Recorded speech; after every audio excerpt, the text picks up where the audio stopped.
Well, I'm very pleased to join you this evening. I'm so glad that we have, looks like, Capacity Plus here. It's always gratifying to see. But that's what this partnership has been about between the Ford and the Hauenstein Center. We're very proud to be a part of that partnership and to carry it on.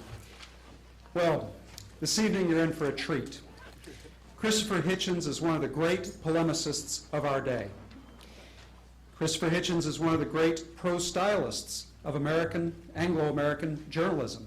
He's a remarkable commentator and public speaker, and Mr. Hitchens' fearless assault on hypocrisy in and outside of the United States is without peer.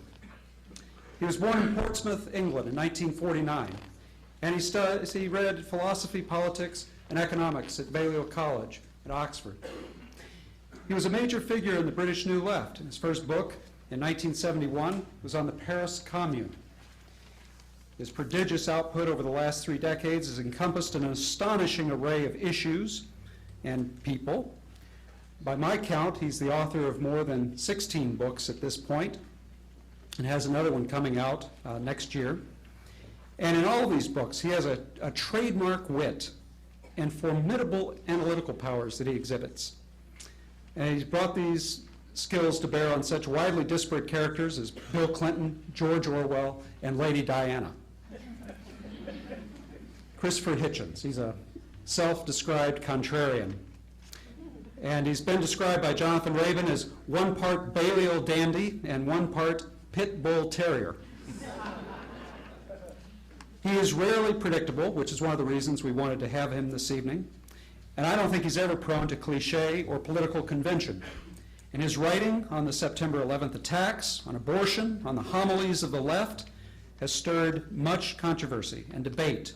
In fact, his entire career speaks eloquently to a truly independent and critical mind. He combines a breadth and a flair that are unmatched in contemporary political letters. He's written a weekly column for The Nation for almost 20 years, and is a regular contributor to the London Review of Books, the New Left Review, the Times Literary Supplement, and is currently a contributing editor to Vanity Fair. He's held visiting academic appointments to the New School for Social Research, the University of Pittsburgh, and the University of California, Berkeley. Christopher Hitchens resides in Washington, D.C. with his family, his kids. In fact, he lives in Wyoming, which is a building that Eisenhower used to live in. So that was the cause of some interesting conversation this evening. And that's the formal part of the introduction. I always like to add something.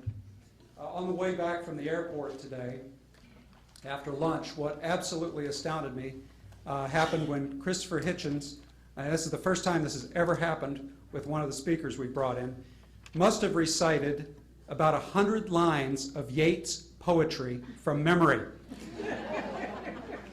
That was a treat. That was a lot better than the radio. So ladies and gentlemen, please welcome Christopher Hitchens.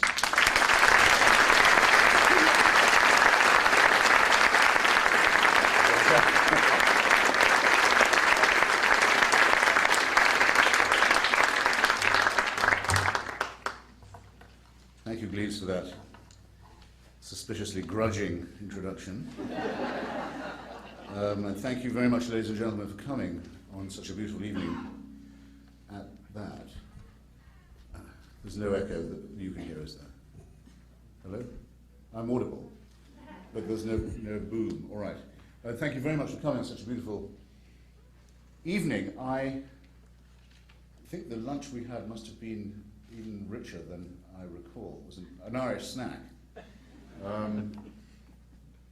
Yeats's best poem, in my opinion, An Irish Airman Foresees His Death, isn't quite 100 lines long, but it seems as if it is. It's an extremely densely packed and lavish poem. I think perhaps the nearest to a perfect poem of the 20th century. If asked, I can do it again. But I think I ought to keep my promise to talk about why Thomas Jefferson is the most contemporary of our founding fathers, and I seized that chance because I thought that in the time we'll spend later together with question and answer, that if I don't give pretexts for more or less any topic to be raised, I will have failed very badly in my mission statement. I was asked earlier today what Thomas Jefferson would have thought about various contemporary things, and I said that it's a question I've often had to ask myself, and it's a question a historian almost certainly should never attempt to answer. I don't know about you, I find it annoying when people who are writing biographies say, at a certain point, they'll say, on this day, Mr. Washington or Mr. Madison must have thought. Well, you don't know that as a historian, and you shouldn't really try and say it. I can only think of one exception to that, which is I think that when Thomas Jefferson saw Sally Hemings getting off the boat in France, he may, for the first and only time in his life, thought there is a God.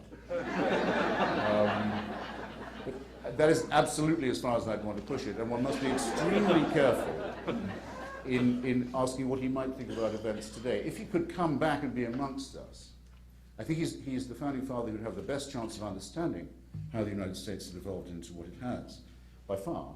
But the things that would amaze him would be, well, first and most salient, the feistiness of American womanhood. That, even though he knew Abigail Adams and some other quite tough babes, he did not ever expect women to be very far out of the place in which they were in his lifetime. It wasn't a subject that aroused his curiosity, let alone his compassion. I think the sheer colour and variety and sass of American womanhood would be the thing that would strike him most, and most amidships. Then, of course, he would be astonished to find how many of his and Sally's descendants are still alive. And still reproducing. A friend of mine, the very distinguished Dr. Annette Gordon-Reed, who's written the best book on this subject, is in the process of tracking down and identifying and biographizing every single one of them. There are officers on both sides of our Civil War from that family, for example, very fascinating. And on both sides of what used to be vulgarly called the colour line. Sally and her children all passed as white in the census of 1820. Some of them opted to remain African American later. Many, of course, of them have married again and contributed even more to the melting pot. It's actually a very extraordinarily touching story. It seems a shame to me that Sally Hemings is buried under the Hampton Inn parking lot in Charlottesville. I think it should be thought of to improve on that and recognize her as a founding mother. Anyway, that would certainly very much astonish Jefferson, and as would the idea that African Americans can be both emancipated and still on American soil. Continues he very much doubted. And finally, and I say this with some gravity in Michigan, he would look you in the eye with great reproach at the fact that Canada remains unconquered. And I have to take the opportunity while I'm here to say that what has the youth of Michigan been doing all these years? Is there no pride? Is there no... Where is the gallantry? Where is the spirit of national self-sacrifice? I hope when I come back here, something will have been done about the Canadian question. I plant this seed now. It is actually pretty outrageous that Her Majesty the Queen is still recognized as the head of state anywhere on the North American continent. I came here to get away from all that, as did most of your ancestors, and I leave the thought with you.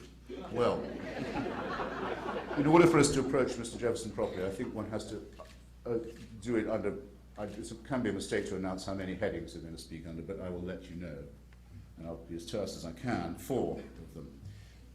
The Enlightenment, nation building, war and revolution, and slavery.